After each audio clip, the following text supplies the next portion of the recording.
Technology is always a great thing, especially when it works. Unfortunately, I didn't hit the record button. G'day,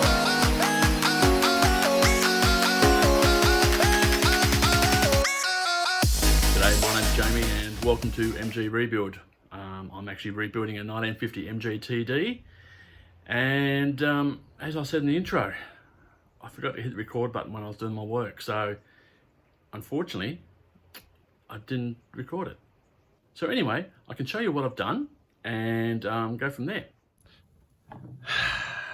Technology is wonderful. So anyway, I just had a message come through on my phone to stop the video recording.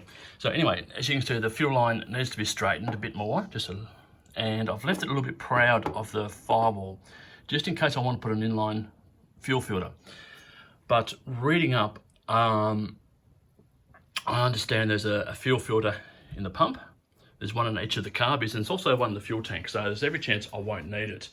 And I've also heard that sometimes it can cause a restriction to the actual fuel line, to the fuel pressure, so it makes it a little bit harder to operate. But anyway, we'll see how that goes. Another update is my 1.5 SU carbies have arrived, all the way from the US. Now, these have been completely rebuilt. They've had new bushes in the spindles, I think that's what it was. They've been matched, so the pistons come down the exact same rate on each one.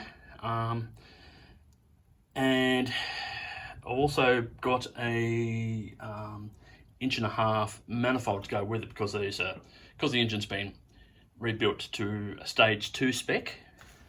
I had to get the bigger carbies, and of course to match the bigger carbies I had to get the bigger manifold, which I'm currently painting. So that's just painted in engine red, just over here, hanging up.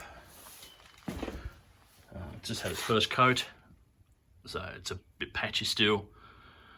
I've just been using the Pour 15. I think, yep, it's still quite tacky, so it's going to have to dry off a bit first. And once I finish fitting those, it's time for the wiring harness. Now, I'm just outside here a bit at the moment, so there'll be a little bit of wind noise. Now, the previous owner did a fantastic job of labelling everything on the wiring harness.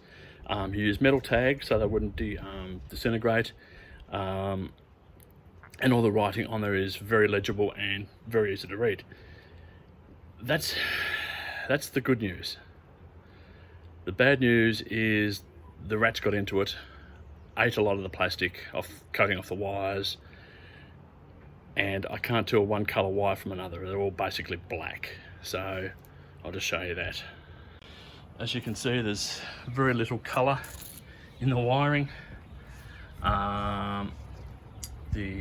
are we? Some of the wires have been just bare wires now, so I can't do any continuity testing. It's unfortunately quite a mess. I mean, the good news is that the car was supplied with a brand new wiring loom, which is fantastic, and it's also got the indicators already wired in. As you can see, there's a mess of wires there. There's just completely uncoated now, and there's the 9-volt regulator. Now, I've been told when you've got the indicators, you've got to have a 5-post regulator with a separate fuse box. So I'd like people's thoughts on that. I've got to actually go through the wiring loom myself to see. Once again, technology. I thought I was actually recording this, but obviously not. So as you can see, this is the new wiring loom. All the wires are quite easy to see in colour code and so forth. But the problem is I don't have a coloured wiring diagram for a early TD with indicators. Now, I know the early TDs didn't come with indicators, so I'm not 100% sure what year this would be from, this wiring loom.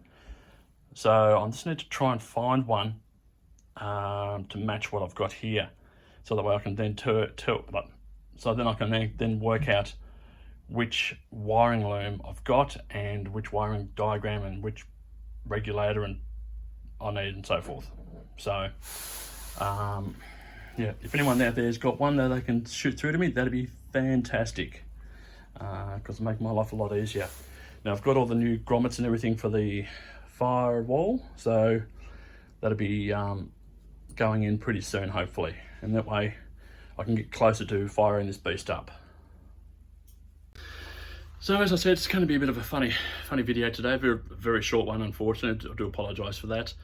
I don't think you guys need to see me turning that dust excluder or the fume excluder around. I'll just do that off camera, and I'll show you the results after that. Now, I can't do anything to the carbies as yet until that manifold is dry. Once the paint's dry, I can then start mounting everything on there. But until then, it's no real point doing anything, and I can't really show you anything until that's all done. So subscribe if you like the channel, and if you like watching me make a fool of myself sometimes. And don't forget to hit those notifications as well. So until next time, I'll see you later.